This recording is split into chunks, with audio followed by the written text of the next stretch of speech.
Америк нэгдсэн улсын Лодердейл хотноо болж буй залуучуудын дэлхийн аврах шалгаруулах тэмцээний хүнжинд манай улсын чудаа бүхний залуучуудын шгшээ багийн тамирчин Дүүрэн Баяр гүржийн бүхтээр арч барилдан 2 минут 14 секундэд цэвэр ялснаар дэлхийн аврах шалгаруулах тэмцээний аваргын алтан медалийг эх орондоо авчрлаа. Улсын их хурлын тамгын газрын ерөнхий нарийн бичгийн дарга Болдбаатар хэвлэл мэдээлэл олон нийтэд харилцах хэлтсийн дарга Батханд нар улсын хурлын гишүүдийн утаснаас мессеж явуулсан талаар мэдээлэл хэлээ.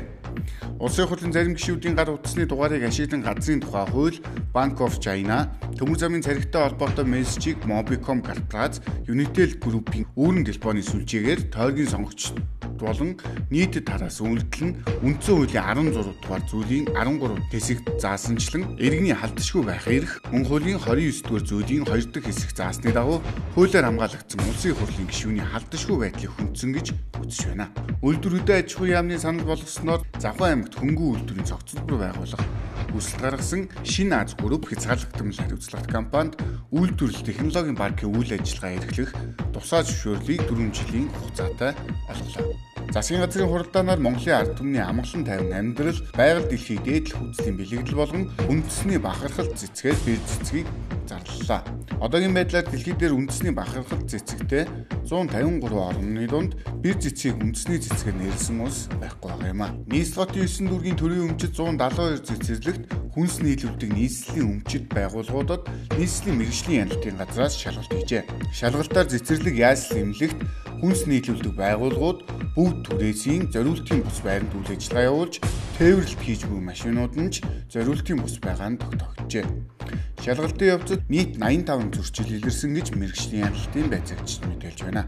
Өнгөрсөн Баасан гаригийн орой буюу 22 цагт ерөнхий сайд Алтан уяг улсын хурлын тусгай хяналтын дэд хорооны дарга Батхүү, засгийн газрын хэрэг эрхлэх газрын дарга Сайхан Бэлэг нар шуурхай мэдээлэл хийлээ. 10 дугаар сарын 23-ны шөнөөс эхлэн зарим иргэдийн гар утасны дугаарыг ашиглан тухайн гар утсыг эзэмшиж байгаа иргэн явуулж байгаа мэт санал асуусан өдөөн түргэсэн шинжтэй мессежүүдийг олон мянган иргэд рүү явуулж ирсэн байна.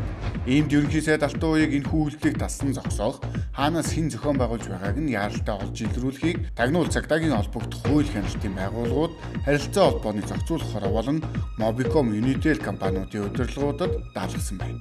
Улсын хурлын дарга инх бол Mobicom Group улсын хурлын гишүүдийн утасны дугаараас мессеж явуулсан ноцтой үйлдэлийг шалгахыг тагнуулын ерөнхий газарт үүрэг болгосон.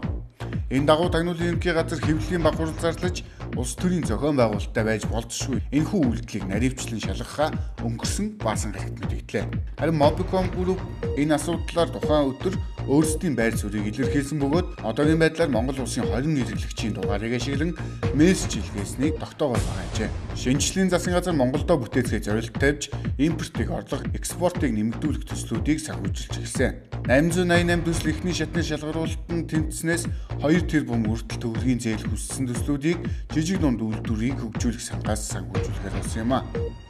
Эдгээр төслийн явц хэрэгжилт ямар байгааг ерөнхий сайд тодруулж бизнес эрхлэгчтэй өнгөрсөн Баасан гарагт уулзлаа.